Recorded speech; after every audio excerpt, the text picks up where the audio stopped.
Shalom, bonjour. Aujourd'hui, nous voyons trois générations qui aiment Dieu. Dans la Bible, quelles sont les trois générations que Dieu déclare? Ceux-là, je suis agréable à eux. Ils sont agréables à moi. La première génération, c'est la génération qui craint Dieu. C'est quoi la crainte de Dieu?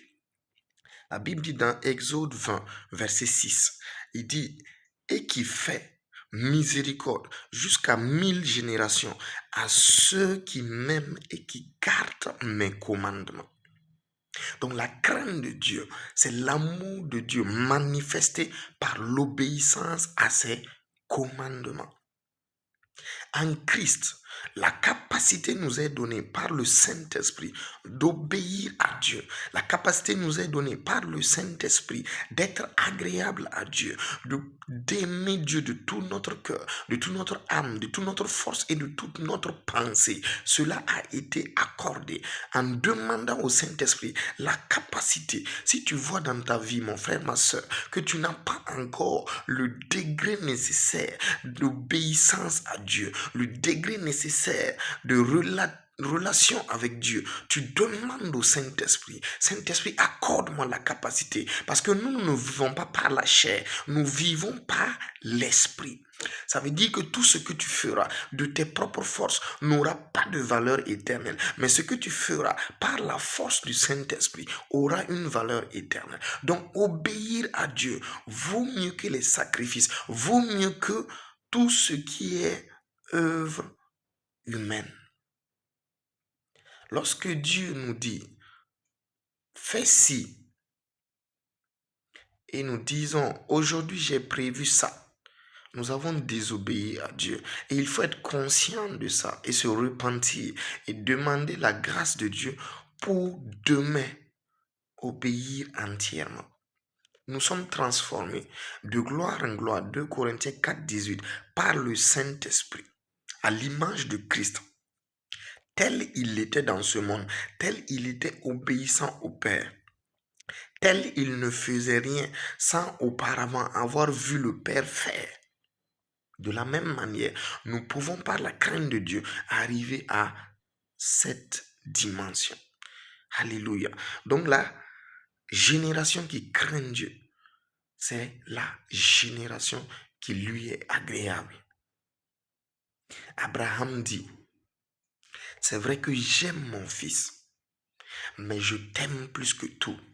Tu m'as dit de sacrifier le seul enfant que j'ai, la seule personne que tu m'as donnée pour peupler cette terre. Je vais te l'offrir. Et lorsqu'il soulevait le couteau dans Genèse 22 pour sacrifier l'enfant, Dieu a dit, Abraham, arrête maintenant. Je sais que tu m'aimes. Parce qu'il a obéi jusqu'au bout. Que cette grâce soit transférée dans chacune de nos vies au nom de Jésus. La deuxième génération, c'est la génération qui l'invoque. La Bible dit dans le psaume 24, versets 5 à 6, il dit, il obtiendra la bénédiction de l'Éternel, la miséricorde du Dieu de son salut. Voilà le partage de la génération qui l'invoque. Donc il y a une génération qui est agréable à Dieu, la génération qui l'invoque. Et cette génération aura la bénédiction pour partage. L'autre génération, qui était la génération qui le craignait, aura quoi? La miséricorde. Ça veut dire que l'intervention divine va être permanente. Mais ici, la génération qui l'invoque, la bénédiction de Dieu va être permanente.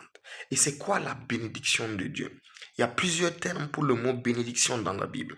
Il y a le premier terme pour le mot bénédiction, c'est charisme, qui veut dire des dons spirituels.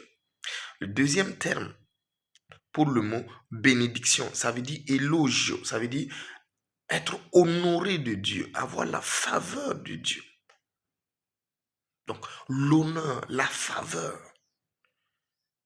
les dons qui viennent de Dieu, c'est ça la bénédiction de l'Éternel.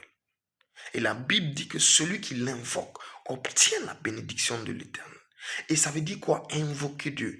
Donc, invoquer Dieu, il y a principalement 4 aspects. Et décrit dans Acte 2, 42. La Bible dit que les disciples et tous ceux qui avaient cru, ils persévéraient dans l'enseignement des apôtres, dans la communion fraternelle, dans la fraction du pain et dans les prières. Donc, il y a 4 bases de l'Église apostolique. Donc, invoquer Dieu, ça veut dire persévérer dans les bons enseignements. Lorsque tout le temps tu es en contact avec des enseignements spirituels, tu es en train de persévérer avec Dieu. Tu es en train d'invoquer Dieu. Pourquoi? Parce que tu es renouvelé dans ta pensée. Tu es renouvelé dans ta connaissance pour demeurer sur la voie de Dieu. Invoquer Dieu également, c'est la fraction du pain. Il faut être dans une assemblée où tu vas communier au corps et au sang de Jésus. C'est obligatoire. Nous sommes dans les temps de la fin où tu dois avoir une communion renouvelée avec Jésus-Christ. Tu dois avoir une communion renouvelée avec son corps et son sang. Il a dit, à chaque fois que vous vous assemblez, il dit, mangez mon corps et buvez mon sang. Il dit, faites ceci en mémoire de moi. Matthieu 26, versets 26 à 28. C'est une institution que nous devons faire en mémoire de lui. Donc, tu invoques Dieu lorsque tu participes au corps et au sang de Jésus. À l'église, la communion fraternelle. Tu invoques Dieu lorsque tu es tout le temps avec les frères et les sœurs. Tu aimes la compagnie des frères et des sœurs. Ça, c'est invoquer le Seigneur. Soit à l'église, soit en dehors de l'église, vous avez des temps de prière, des temps de communion, des temps de partage de la Bible, des temps où vous sortez et vous annoncez l'évangile ensemble. Vous allez prier pour les malades dans les hôpitaux ensemble. Et nous avons des sorties dans ce sens. Si tu es disponible, écris-nous, écris. Nous allons aller ensemble. Invoquer Dieu si tu es à Ouaga. Invoquer Dieu, c'est également la prière. La prière est un fondement spirituel nécessaire pour la transformation, pour la vie de la connexion divine. Parce que prier veut dire avoir une relation avec Dieu, parler et communiquer avec Dieu. Donc lorsque tu continues tout le temps de prier, qu'est-ce que tu fais? Tu entretiens ta relation avec Dieu. Donc la prière, elle est hyper importante. Elle est quasi permanente dans notre vie. La Bible dit prier sans cesse. 1 Thessaloniciens 5. La prière doit être faite sans cesse. Sans cesse. Donc lorsque tu pries, tu es agréable à Dieu. La bénédiction de l'Éternel est permanente dans ta vie. Alléluia.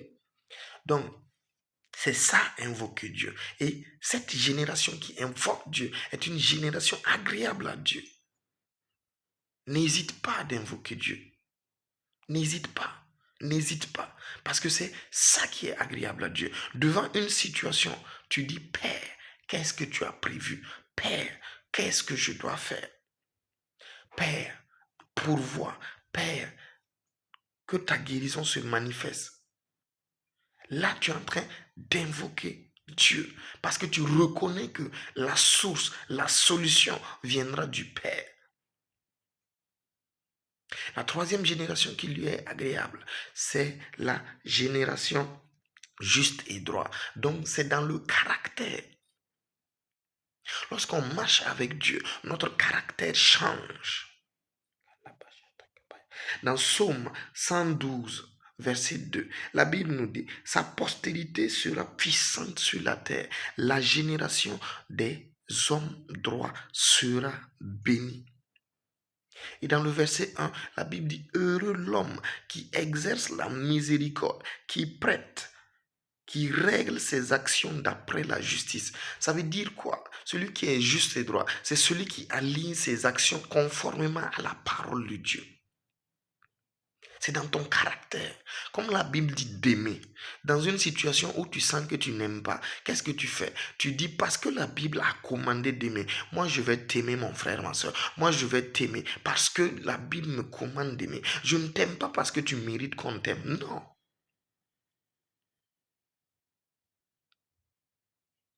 Nous devons être fidèles à notre femme que nous avons mariée ou la femme de notre jeunesse. Pourquoi? Parce que tout simplement la Bible commande.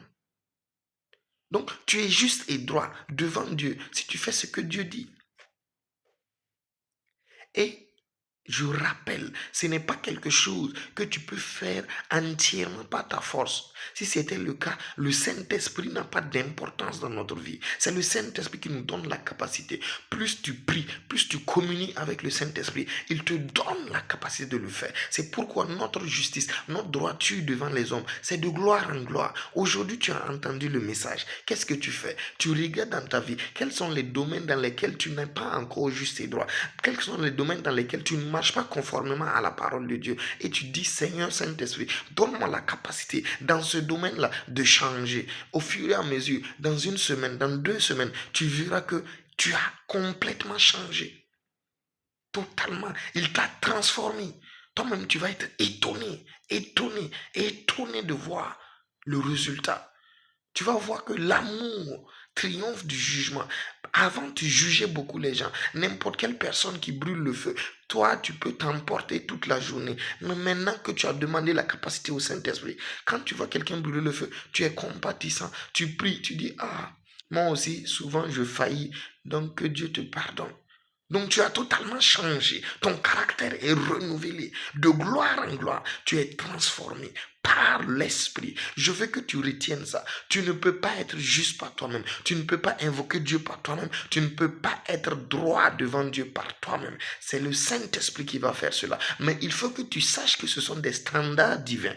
Dieu veut que nous soyons une génération qui le craint. Dieu veut que nous soyons une génération qui est juste et droit. Dieu veut que nous soyons une génération qui l'invoque. Mais c'est par son esprit. Donc, maintenant que nous savons que c'est la volonté de Dieu, qu'est-ce que nous faisons? Nous demandons, Père, donne-moi la capacité par ton esprit de rentrer dans cette dimension, de rentrer dans cette réalité spirituelle et naturelle. Je veux tous les jours pratiquer l'amour. Je veux tous les jours être patient. Je veux tous les jours être miséricordieux. Je veux tous les jours faire la justice que tu as décrite dans ta parole.